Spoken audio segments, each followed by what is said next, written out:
Hello नमस्कार, मैं ज्योति self study academy पर आपका स्वागत करती हूँ। आपके अपने YouTube channel self study academy पर आपका जोरदार स्वागत है। हम तैयारी करेंगे मुख्य सेविका की। हमारा आज का टॉपिक रहेगा पोषण। आइए शुरुआत करते हैं हमारे फर्स्ट क्वेश्चन से। हमारा फर्स्ट क्वेश्चन है, कठोर परिश्रम करने वाले पुरुष की दैनिक ऊर्जा आवश्यकता होती है कि जो कठोर परिश्रम करने वाले पुरुष होते हैं उन्हें दैनिक में कितनी ऊर्जा की आवश्यकता होती है? 7,000, 2,000, 1,000 या 3,600 से 4,000। तो उन्हें ऊर्जा की आवश्यकता होती है 3,600 से 4,000। हमारा आंसर रहेगा 3,600 से 4,000। जबकि एक साधारण कार्य करने वाली महिला को दैनिक ऊर्जा जो आवश्यकता होती है वो 1,900 किलो कैलोरी होती है। कितनी होती है? 1,900 किलो कैलोरी। और एक पुरुष को होती है 3,600 से 4,000 किलो कैलोरी। अब हम चलते हैं, नेक्स्ट क्वेश्चन है हमारा, अति पोषण से होने वाला रोग नहीं है। मोटापा, बीपी, हाई हाई या लो ब्लड प्रेशर, या फिर स्कर्वी, या फिर हृदय रोग। तो क्या होगा इसमें हमारा?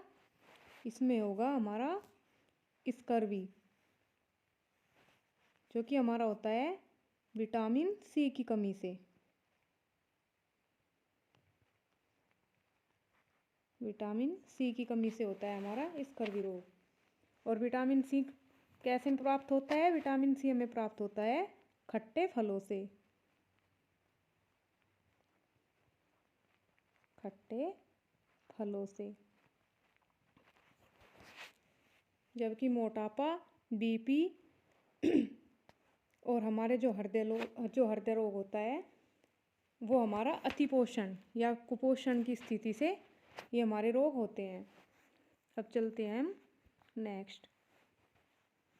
हमारा थर्ड क्वेश्चन है, गर्भवती स्त्रियों में प्राय किन खनिज लवणों की कमी हो जाती है?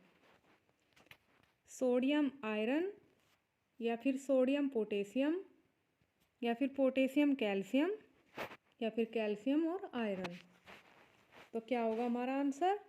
इसमें हमारा आंसर होगा कैल्शियम और आयरन।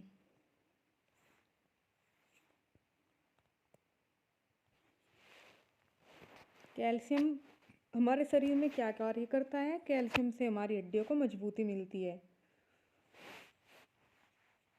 जो हमारा दूध से हमें प्राप्त होता है। और आयरन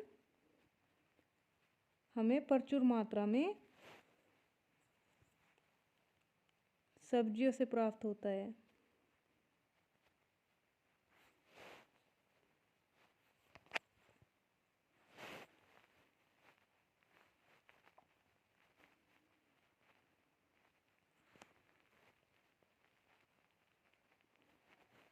हमारा लोह तत्व जो गुड़ से भी प्राप्त होता है।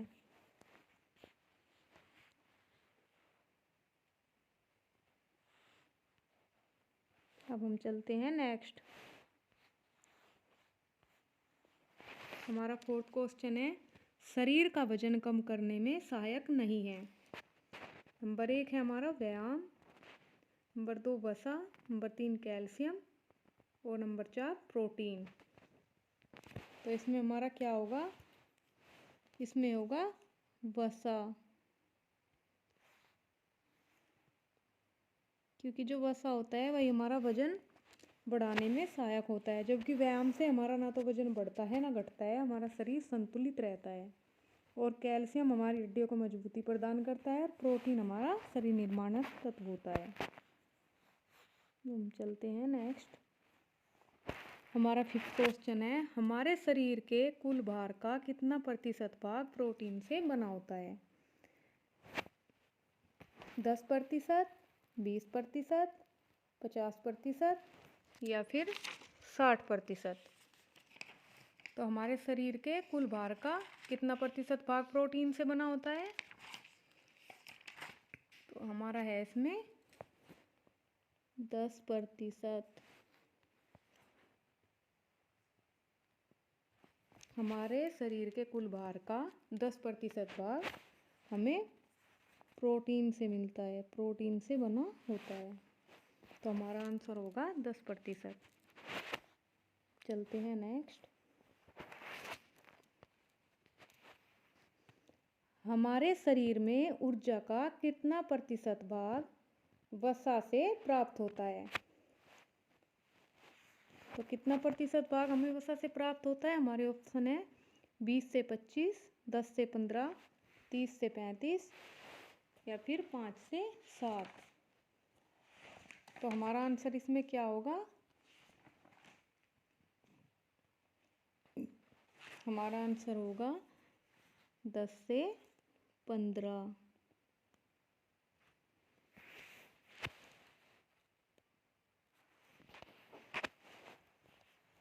कि हमारा 10 से 15% भाग ही हमें वसा से प्राप्त होता है।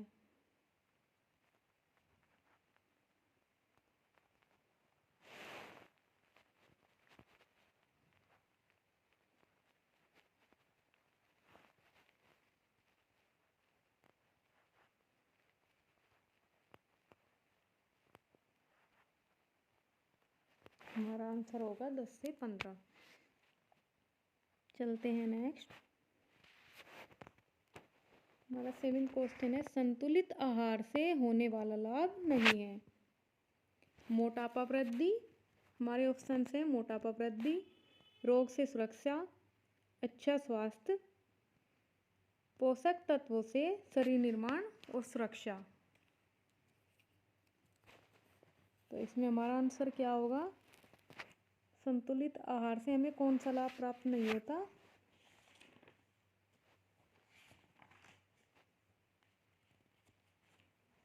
तो इसमें हमारा होगा आंसर मोटापा वृद्धि। क्योंकि संतुलित आहार करते हैं, रोगों से सुरक्षा भी होती है, अच्छा स्वास्थ्य भी रहता है और पोषक तत्वों से शरीर का निर्माण और सुरक्षा भी होती है। लेकिन जो मोटापा वृद्धि होती है वो हमारी कैसे होती है? वो हमारी वसा से होती है। तो इसलिए हमारा जो आंसर होगा इसमें वो होगा मोटापा वृद्धि। चलते हैं नेक्स्ट। हमारा 8 क्वेश्चन है, फूड गाइड पिरामिड क्या प्रदर्शित करता है? तो फूड गाइड पिरामिड क्या प्रदर्शित करता है? हमारे ऑप्शन है कच्चा भोजन, पक्का भोजन, उबला भोजन या प्रतिदिन खाए जाने वाले अलग अलग खाद्य पदार्थ। तो फूड पिरामिड क्या होता है? एक ग्राफ की तरह होता है, जैसे कि हम डेली क्या खाते हैं, किस तरह का खाते हैं, हमारे शरीर को क्या क्या आवश्यकताएं हैं, हमें कैसा खाना खाना चाहिए, तो वो हमें गाइड करता है। इसे गाइड पिरामिड कहते हैं। ये होगा हमारा आंसर, प्रतिदिन खाए जाने वाले अलग अलग खाद्य पदार्थ। चलते हैं हमारे नेक्स्ट क्वेश्चन की ओर। हमारा नेक्स्ट क्वेश्चन है, हमारे भोजन में किसकी मात्रा सर्वाधिक होनी चाहिए? तो हमारे भोजन में किसकी मात्रा सर्वाधिक होनी चाहिए? हमारे ऑप्शन हैं अनाज एवं उनके उत्पाद, फल और सब्जियां, मांस, दूध, अंडे, दालें और सोयाबीन। तो हमारे शरीर को सबसे ज़्यादा आवश्यकता किस चीज़ की होती है? अनाज और उनसे बने उत्पाद की, क्योंकि उनसे हमें भरपूर मात्रा में पोषक तत्व प्राप्त होते हैं। तो इसलिए हमारा आंसर क्या होगा? हमारा आंसर होगा अनाज एवं उनके उत्पाद।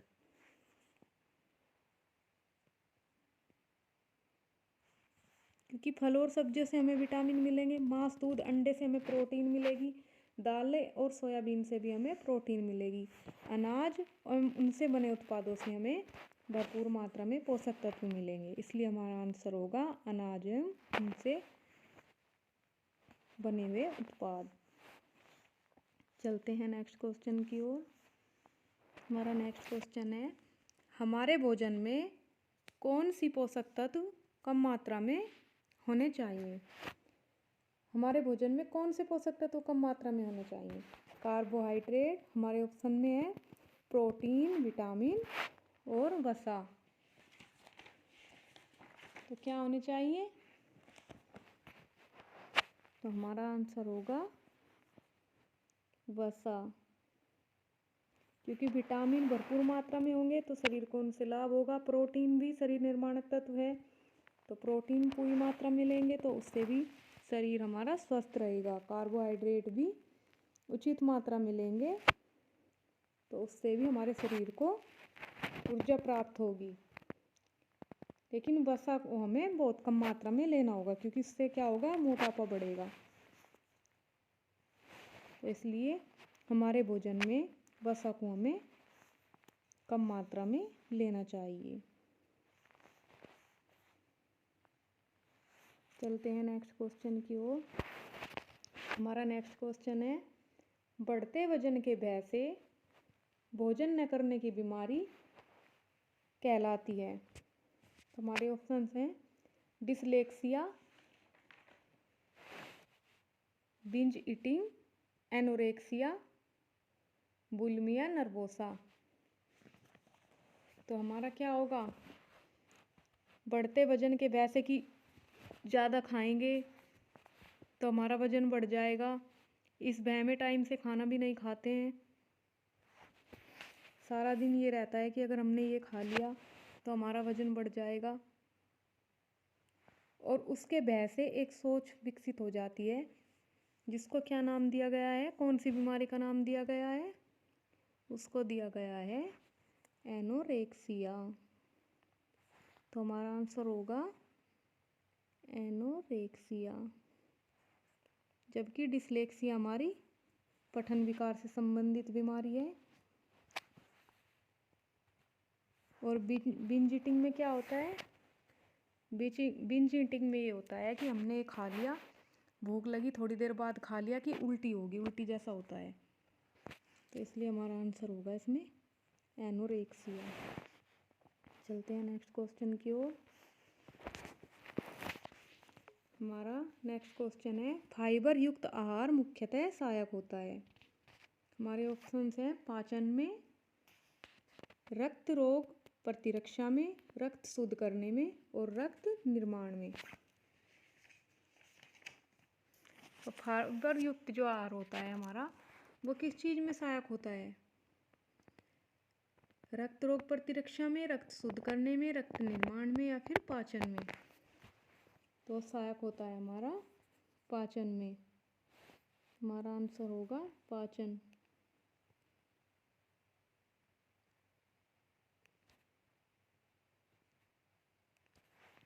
फाइबर हम पूर्ण मात्रा में लेंगे तो वह हमारे पाचन में सहायक होगा। चलते हैं नेक्स्ट क्वेश्चन की ओर। हमारा नेक्स्ट क्वेश्चन है, बालिकाओं, गर्भवती स्त्रियों, विवाहित स्त्रियों में कौन से पोषक तत्व की कमी हो जाती है? हमारे ऑप्शंस हैं लौह, वसा, प्रोटीन, विटामिन और कार्बोहाइड्रेट। बालिकाओं, गर्भवती स्त्रियों, विवाहित स्त्रियों में कौन से पोषक तत्व की कमी हो जाती है? तो इसमें पोषक तत्व की कमी हो जाती है लौह की। इसलिए हमारा आंसर होगा लौह।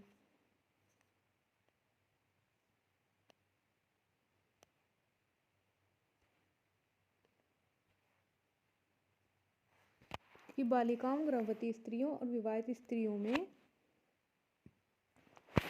आयरन कम हो जाता है, लौह की कमी हो जाती है, जो हमें प्रचुर मात्रा में सब्जियों इत्यादि से प्राप्त होता है। इसलिए हमारा आंसर होगा लौह। चलते हैं नेक्स्ट क्वेश्चन की ओर। हमारा नेक्स्ट क्वेश्चन है, बच्चों की शारीरिक वृद्धि के लिए कौन से पोषक तत्व अत्यंत आवश्यक होते हैं? हमारे ऑप्शंस हैं वसा, विटामिन, प्रोटीन और लौह। बच्चों की शारीरिक वृद्धि के लिए कौन से पोषक तत्व आवश्यक होते हैं? वसा हो गया, वसा तो हमारा होता है जिससे मोटापा बढ़ता है। प्रोटीन होता है हमारा शरीर निर्माण तत्व, और विटामिन हमारे शरीर के विकास में सहायता प्रदान करते हैं। तो शारीरिक वृद्धि कैसे होगी? जब हमें मिलेगा शारीरिक निर्माणक तत्व यानी कि प्रोटीन। तो हमारा आंसर होगा प्रोटीन। चलते हैं नेक्स्ट क्वेश्चन की ओर। अनाज में कौन कौन सा पोषक तत्व पाया जाता है? हमारे ऑप्शंस हैं वसा, विटामिन, लोहा और कार्बोहाइड्रेट। अनाज में हमारा कौन सा पोषक तत्व प्रचुर मात्रा में पाया जाता है जिससे हमें एनर्जी मिलती है? अनाज में हमारा कार्बोहाइड्रेट पोषक तत्व पाया जाता है जिससे हमारे शरीर को ऊर्जा मिलती है और हम अपने कार्य ऊर्जापूर्वक कर पाते हैं। चलते हैं नेक्स्ट क्वेश्चन की ओर। हमारा नेक्स्ट क्वेश्चन है अच्छे स्वास्थ्य का लक्षण नहीं है। हमारे ऑप्शन है मोटापा, चमकदार त्वचा, अच्छा स्वास्थ्य, फुर्तीला स्वभाव। तो इसमें हमारा आंसर क्या होगा?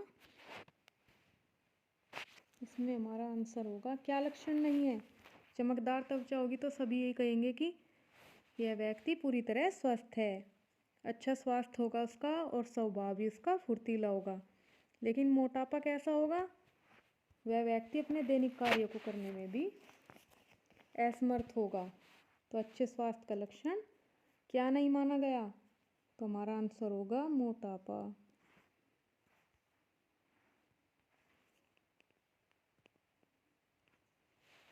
चलते हैं नेक्स्ट क्वेश्चन की ओर। हमारा नेक्स्ट क्वेश्चन है किशोरावस्था से जुड़ी कौन सी समस्याएं पाई जाती हैं?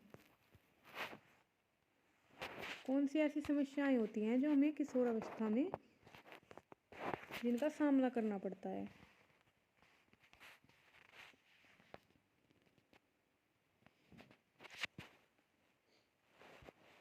हमारे ऑप्शन है जंक फूड का ज़्यादा उपयोग, अनियमित दिनचर्या, स्नैक्स का उपयोग, उपयुक्त सभी। तो ये तो सारी ही समस्याएं होती हैं जो किशोरावस्था में पाई जाती हैं। हम बाहर का बहुत ज़्यादा खाते हैं, अनियमित दिनचर्या होती है, टाइम से खाना नहीं खाते, टाइम से सोते नहीं हैं, स्नैक्स का उपयोग करते हैं। तो इसमें क्या होगा हमारा? इसमें हमारा आंसर होगा उपयुक्त सभी। चलते हैं नेक्स्ट क्वेश्चन की ओर। खट्टे फलों में विटामिन पाया जाता है। हमारा नेक्स्ट क्वेश्चन था खट्टे फलों में विटामिन पाया जाता है। कौन सा विटामिन खट्टे फलों में पाया जाता है? हमने पीछे बताया भी था कि खट्टे फलों में हमें पाया जाता है हमारा विटामिन सी। हमारा आंसर होगा विटामिन सी, जिसकी कमी से कौन सा रोग हो जाता है? स्कर्वी।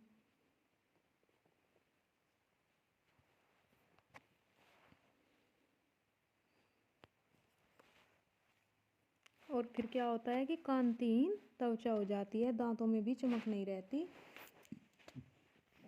इसलिए विटामिन सी हमारे शरीर के लिए अत्यंत आवश्यक है। हमारा आंसर हुआ विटामिन सी। चलते हैं नेक्स्ट।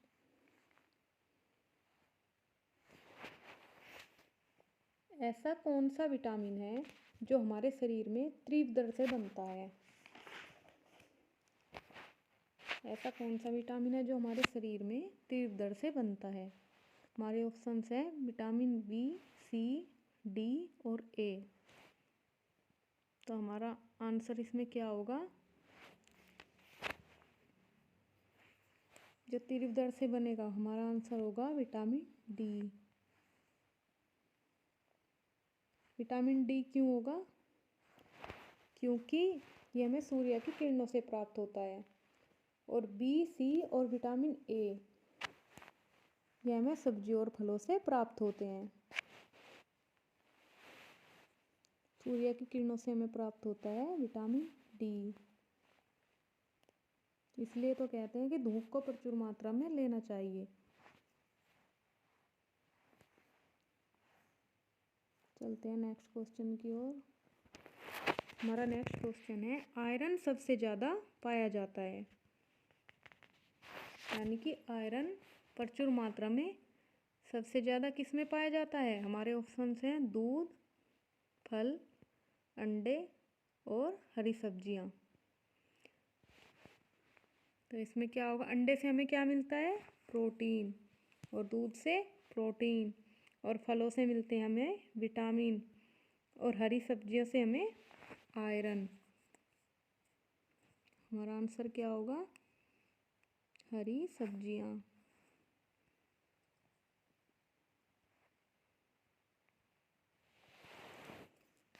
चलते हैं हमारे नेक्स्ट क्वेश्चन की ओर। राइबोफ्लेविन क्या है। हमारा नेक्स्ट क्वेश्चन है, राइबोफ्लेविन क्या है। हमारे ऑप्शन हैं विटामिन B2 का रासायनिक नाम, या फिर एक पौधा, या कोई बीमारी, या फिर दवाइयाँ। तो राइबोफ्लेविन, इसका आप सभी को पता भी होगा कि राइबोफ्लेविन विटामिन B2 का रासायनिक नाम है। तो हमारा आंसर होगा ऑप्शन ए।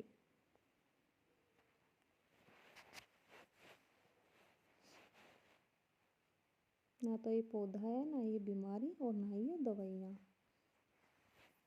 चलते हैं हमारे नेक्स्ट क्वेश्चन की ओर।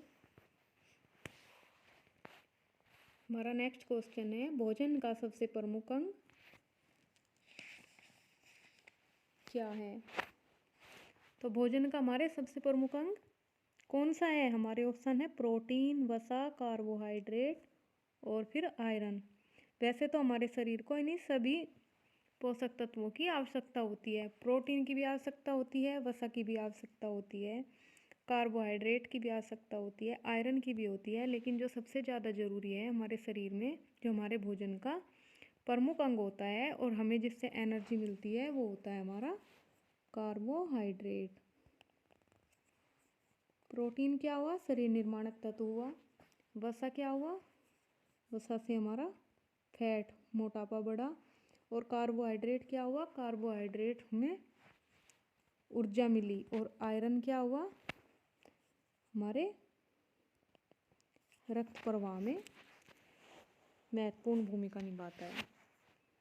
तो हमारा आंसर क्या होगा, हमारा होगा कार्बोहाइड्रेट।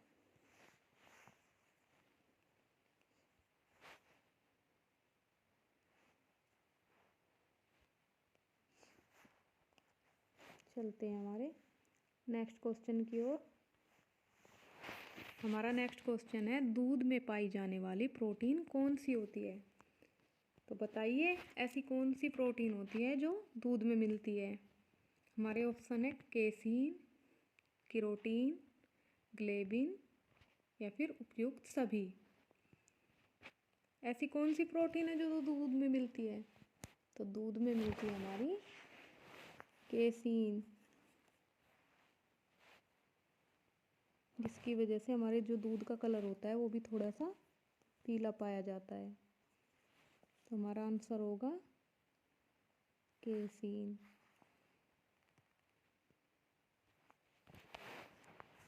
चलते हैं नेक्स्ट क्वेश्चन की ओर।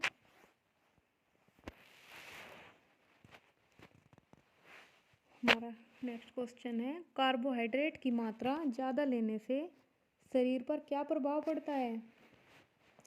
हमारे ऑप्शन है कुपोषण, कमजोरी, मोटापा, या फिर उपयुक्त सभी। क्या प्रभाव पड़ता है,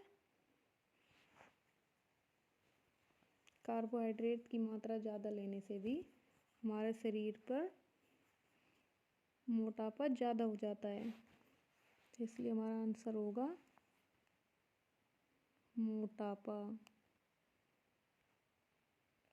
कुपोषण कब होगा, जब हम प्रचुर मात्रा में भोजन ग्रहण नहीं करेंगे और हमारे शरीर को प्रचुर मात्रा में पोषक तत्व नहीं मिलेंगे। कमजोरी भी हमारे शरीर में तभी आएगी लेकिन कार्बोहाइड्रेट की मात्रा ज़्यादा लेने से हमारे शरीर का वेट बढ़ जाएगा, इसलिए हमारा आंसर हुआ मोटापा। चलते हैं नेक्स्ट क्वेश्चन की ओर। ऐसा कौन सा विटामिन है जो घाव भरने, हड्डी और दांतों के निर्माण में अत्यंत महत्वपूर्ण है? हमारा नेक्स्ट क्वेश्चन है, ऐसा कौन सा विटामिन है जो घाव भरने, हड्डी और दांतों के निर्माण में अति महत्वपूर्ण है? तो बताइए ऐसा कौन सा विटामिन है। हमने आपको लास्ट क्वेश्चन में बताया भी था कि ऐसा हमारा विटामिन सी होता है। हमारा आंसर होगा विटामिन सी, जिसकी कमी से कांतिहीन त्वचा हो जाती है, हमारे घाव जल्दी नहीं भरते, हमारी हड्डी और दांत चमकहीन हो जाते हैं, हमारे दांत चमकहीन हो जाते हैं और हमारी हड्डियां कमज़ोर हो जाती हैं। इसलिए हमारा आंसर क्या होगा? Vitamin C. चलते हैं हमारे नेक्स्ट क्वेश्चन की ओर। हमारा नेक्स्ट क्वेश्चन है, किसकी उच्च स्थिति से व्यक्ति मधुमेह रोगी हो जाता है? तो किसकी उच्च स्थिति से व्यक्ति मधुमेह रोगी हो जाता है? हमारे ऑप्शन है लैक्टोज, फ्रैक्टोज, ग्लूकोज या फिर उपयुक्त सभी। तो बताइए किसकी कमी से या फिर किसकी उच्च स्थिति से व्यक्ति मधुमेह रोगी हो जाता है? यहाँ पर उच्च स्थिति दिया है तो आपको बताना है उच्च स्थिति से, किसकी उच्च स्थिति से व्यक्ति मधुमेह रोगी हो जाता है। तो ये होगा हमारा ग्लूकोज। हमारा आंसर होगा ग्लूकोज। ग्लूकोज क्यों होगा? क्योंकि जब हमारे रक्त में शर्करा की मात्रा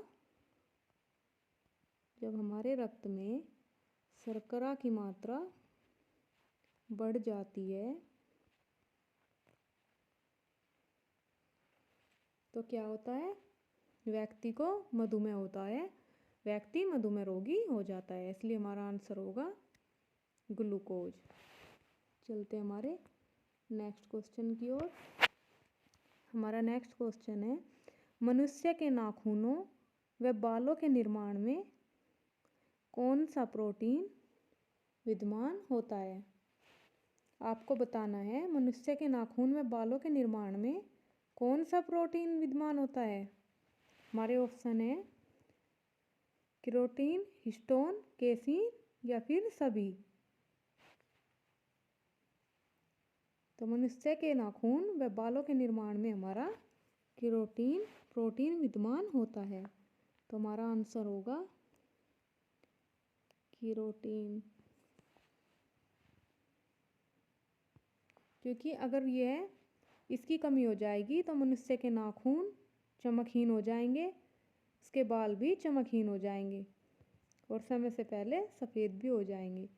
इसलिए केराटिन की मात्रा पूर्ण मात्रा में लेनी अत्यंत आवश्यक है। इसलिए प्रोटीन शरीर में महत्वपूर्ण भूमिका निभाता है। हमारा आंसर होगा केराटिन। चलते हैं हमारे नेक्स्ट क्वेश्चन की ओर। हमारा नेक्स्ट क्वेश्चन है, रक्त का थक्का जमने में सहायक विटामिन है। इसका आप सभी को पता होगा कि रक्त का थक्का जमने में कौन सा विटामिन सहायक होता है। हमारे ऑप्शन है विटामिन के, ए, सी और डी। तो रक्त का थक्का जमने में हमारा जो सहायक विटामिन होता है हमारा विटामिन के। तो हमारा आंसर होगा विटामिन के। चलते हैं हमारे नेक्स्ट क्वेश्चन की ओर। नेक्स्ट क्वेश्चन है हमारा, शरीर सुचारू रूप से कार्य करता रहे इसके लिए क्या आवश्यक है? हमारा शरीर सुचारू रूप से लगातार अच्छी तरह कार्य करता रहे इसके लिए हमें क्या आवश्यक है? हमारे ऑप्शन है श्वसन, कुपोषण, सुपोषण या फिर व्यायाम। इसके लिए हमें क्या आवश्यक होगा? ये आप सभी को पता होगा कि इसके लिए हमें सुपोषण आवश्यक होगा। सुपोषण में हमारी सारी चीज़ें आ जाएंगी, हमारा श्वसन, व्यायाम, नियमित दिनचर्या, हमारा समय से खाना और स्वास्थ्य के नियमों का पालन करना, जिससे हमारा शरीर ऊर्जावान रहे और अच्छी तरह कार्य करता रहे। तो हमारा आंसर क्या होगा? हमारा आंसर होगा सुपोषण। नेक्स्ट देख लेते हैं। नेक्स्ट है, कौन सा तंत्र शरीर के अनावश्यक पदार्थों को बाहर निकालता है? आप सभी को बताना है कि कौन सा तंत्र शरीर के अनावश्यक पदार्थों को बाहर निकालता है। हमारे ऑप्शन है पाचन तंत्र, श्वसन तंत्र, प्रजनन तंत्र या फिर उपयुक्त में से कोई नहीं। तो पाचन तंत्र हमारा क्या कार्य करता है? पाचन तंत्र कार्य करता है भोजन के पाचन में सहायक। पाचन तंत्र का कार्य क्या होता है? भोजन के पाचन में सहायक होता है। फिर है हमारा श्वसन तंत्र। श्वसन तंत्र किसमें सहायक होता है? जिससे हमें हमारा श्वसन अच्छी तरह चलता रहे, हमारी सांस चलती रहे, व्यक्ति को जीवन मिलता रहे। इसके लिए क्या आवश्यक है? इसके लिए कार्य करता है हमारा श्वसन तंत्र।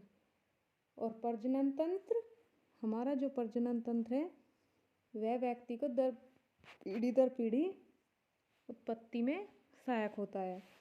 और फिर है हमारा उपयुक्त में से कोई नहीं। तो क्या होगा इसका आंसर? इसका आंसर होगा हमारा उपयुक्त में से कोई नहीं। तो फिर बताइए कौन सा तंत्र है जो शरीर के अनावश्यक पदार्थों को बाहर निकालता है? वो होता है हमारा उत्सर्जन तंत्र। कौन सा तंत्र? उत्सर्जन तंत्र। चलिए नेक्स्ट देख लेते हैं। नेक्स्ट है हमारा, निम्न में से कौन सा तंत्र भोजन का ग्रहण, पाचन और अवशोषण करता है? तो ऐसा कौन सा तंत्र है जो भोजन का ग्रहण भी करता है और पाचन भी करता है और अवशोषण भी करता है?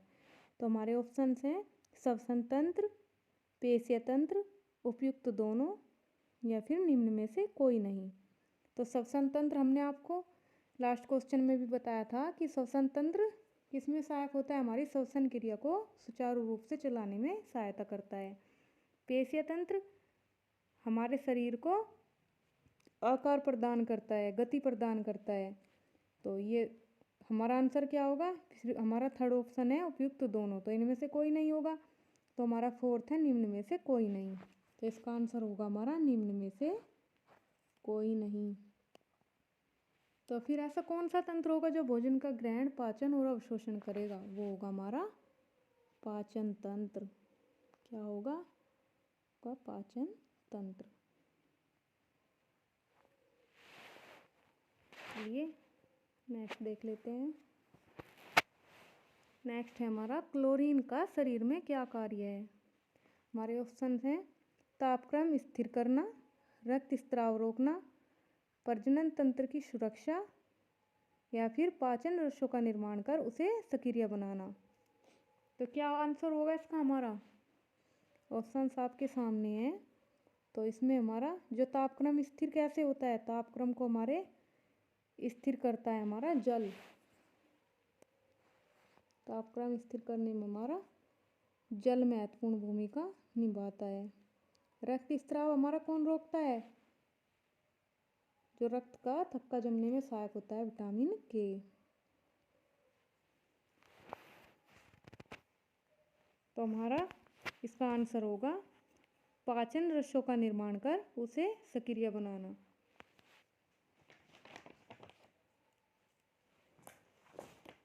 इसलिए हमारा आंसर होगा पाचन रसों का निर्माण कर उसे सक्रिय बनाना। चलिए नेक्स्ट देख लेते हैं। नेक्स्ट है हमारा, कौन से तंत्र के द्वारा हमारे शरीर को गति और संरक्षण मिलता है?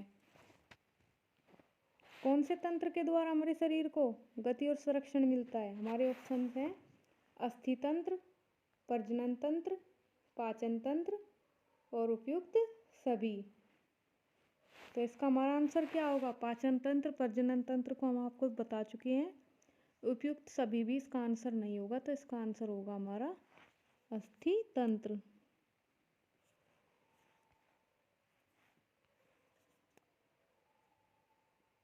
क्योंकि अस्थि तंत्र नहीं होगा हमारे शरीर में, क्या होगा, तो हमारा शरीर एक मांस का लोथड़ा होगा, चलने फिरने में असमर्थ होगा।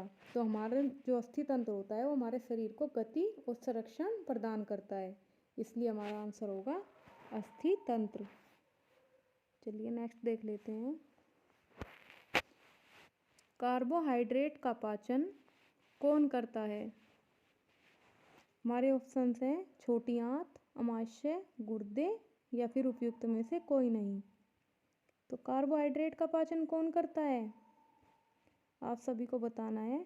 ऑप्शंस आपके सामने है, छोटी आंत, अमाशय, गुर्दे या फिर कोई नहीं। तो इसका आंसर होगा हमारा छोटी आंत, क्योंकि जो हमारे कार्बोहाइड्रेट जो अनाजों से हमें पूर्ण मात्रा में प्राप्त होती है उसका जो पाचन होता है वो हमारा करती है छोटी आंत। हमारा आंसर होगा छोटी आंत। चलिए नेक्स्ट की ओर चलते हैं। भोजन में स्वाद आना, फुर्तीला शरीर, भावात्मक स्थिरता कैसे पोषण की विशेषता है? हमारे ऑप्शंस हैं कुपोषण, अल्पपोषण, गरिष्ठ भोजन या फिर सुपोषण। भोजन में स्वाद आएगा, उसे ग्रहण करेंगे, शरीर फुर्तीला होगा, विचार जो हमारे विचार होंगे उनमें स्थिरता होगी। ये नहीं होगा कि वे बार बार विचलित होते रहें या हमारे विचार बदलते रहें। तो इसके लिए हमें कैसे पोषण की आवश्यकता होती है? ये बड़ा आसान सा क्वेश्चन है। इसके लिए हमें पोषण की आवश्यकता होती है सुपोषण की। हमारा आंसर होगा सुपोषण, क्योंकि गरिष्ठ भोजन खाएंगे तो क्या होगा, हम बीमार होंगे। अल्प पोषण खाएंगे तो क्या होगा, शरीर में कमजोरी आएगी, शरीर रोगों का घर बन जाएगा। कुपोषण से क्या होगा, हमारे शरीर में पोषक तत्वों की कम मात्रा होगी और कोई भी हमें देख कर बताएगा कि ये बीमारों जैसे लगते हैं या फिर ये बीमार हैं। तो इसलिए अगर फुर्तीला शरीर होगा और विचार अच्छे होंगे, भोजन में स्वाद आएगा, तो कैसा पोषण होगा हमारा, हमारा होगा सुपोषण। तो इसलिए हमारा आंसर होगा सुपोषण। चलिए नेक्स्ट की ओर चलते हैं। नेक्स्ट है हमारे शरीर की आंतरिक क्रियाओं को कौन सा विटामिन नियंत्रित करता है? जो हमारे शरीर की आंतरिक क्रियाएं होती हैं उन्हें कौन सा विटामिन नियंत्रित करता है? आप सभी को बताना है कि हमारे जो शरीर की आंतरिक क्रियाएं होती हैं ना, कौन सा विटामिन नियंत्रित करता है? विटामिन ए, बी, सी या फिर डी? आप सभी को ये क्वेश्चन कमेंट बॉक्स में बताना है कि कौन सा ऐसा विटामिन है जो शरीर की आंतरिक क्रियाओं को नियंत्रित करता है। आप सभी इसका आंसर कमेंट बॉक्स में बताएंगे, फिर हम इसका सही आंसर आपको बताएंगे कि ऐसा कौन सा विटामिन है। चलिए चलते हैं नेक्स्ट।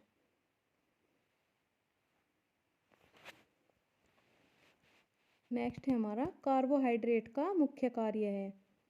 हमारे ऑप्शंस हैं शरीर में ऊर्जा उत्पन्न करना, पाचक रसों का निर्माण करना, मानसिक शक्ति बढ़ाना या फिर उपयुक्त में से कोई नहीं। तो कार्बोहाइड्रेट हमारे शरीर में क्या मुख्य कार्य करता है? तो सभी आपको कई बार समझा चुके हैं कि कार्बोहाइड्रेट हमारे शरीर में जो मुख्य कार्य करता है वो हमारे शरीर में ऊर्जा उत्पन्न करता है, जिससे हम अपने दैनिक कार्य अच्छी तरह कर पाते हैं। तो इसलिए हमारा आंसर होगा शरीर में ऊर्जा उत्पन्न करना। चलिए नेक्स्ट देख लेते हैं। कुपोषण के कारण हैं, और हमारे सामने ऑप्शंस हैं निर्धनता, अत्यधिक कार्य, नींद की कमी या उपयुक्त सभी। तो कुपोषण किन किन कारणों से होता है? जब हम पूर्ण मात्रा में भोजन नहीं कर पाते या हमें समय से भोजन उपलब्ध नहीं होता, तो उसके कई कारण होते हैं, जैसे निर्धनता, कि जैसा भी मिला जो भी मिला समय से खा लिया, ये नहीं देखा कि उसमें पोषक तत्व हैं या नहीं है, विटामिन है या नहीं है। तो इसलिए निर्धनता, पैसे का अभाव कुपोषण का एक प्रमुख कारण होता है। फिर है हमारा अत्यधिक कार्य। यदि हम अत्यधिक कार्य करेंगे तो उसके लिए हमें अत्यधिक ऊर्जा की भी आवश्यकता होगी। हम कार्य तो अत्यधिक करते हैं लेकिन पोषण पूर्ण मात्रा में नहीं ले पाते, जिससे हमें क्या हो जाता है, कुपोषण हो जाता है।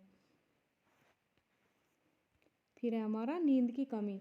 जब हम अत्यधिक कार्य करते हैं तो हम पूर्ण रूप से अपनी नींद की पूर्ति नहीं कर पाते, जिससे हमारी नींद की कमी हो जाती है और आंखों के नीचे भी डार्क सर्कल हो जाते हैं, जो हमारी नींद की कमी या फिर हमारे मानसिक तनाव को प्रदर्शित करते हैं और ये कुपोषण के लक्षण माने जाते हैं। तो इसलिए इसका आंसर क्या होगा हमारा, इसका आंसर होगा उपयुक्त सभी। चलिए नेक्स्ट देख लेते हैं।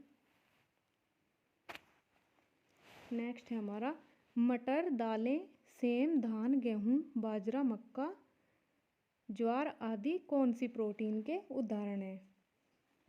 तो ये हमारी कौन सी प्रोटीन के उदाहरण है, हमारा हुआ वनस्पतिक प्रोटीन, और सेकंड हमारा ऑप्शन हुआ प्राणीज प्रोटीन, थर्ड हुआ हमारा उपयुक्त दोनों या फिर निम्न में से कोई नहीं।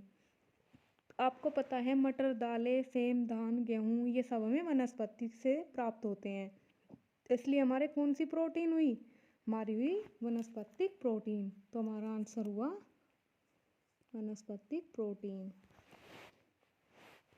चलिए नेक्स्ट की ओर चलते हैं।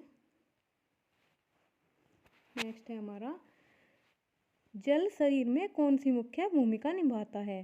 तो हमारे ऑप्शंस हुए ताप नियंत्रित करना, रक्त का थक्का जमने में सहायता करना, हड्डियों को मजबूत बनाना या फिर उपयुक्त में से कोई नहीं। तो ताप को नियंत्रित करने में हमारी ये मुख्य भूमिका निभाता है। हमारा आंसर हुआ ताप नियंत्रित करना।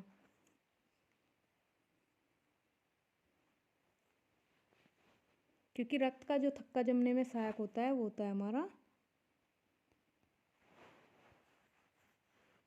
विटामिन के। और हड्डियों को मजबूती कैसे मिलती है, कैल्शियम से।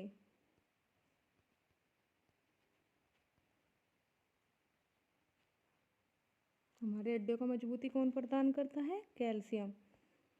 तो हमारा आंसर हुआ ताप नियंत्रित करना।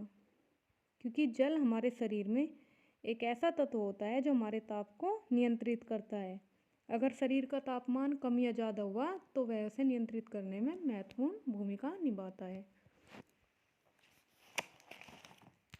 तो फ्रेंड्स, ये था हमारा आज का मुख्य सेविका का प्रैक्टिस सेट। आप सभी को कैसा लगा कमेंट बॉक्स में ज़रूर बताना। और होमवर्क के लिए आप सभी को जो क्वेश्चन दिया है उसका आंसर कमेंट बॉक्स में ज़रूर देना।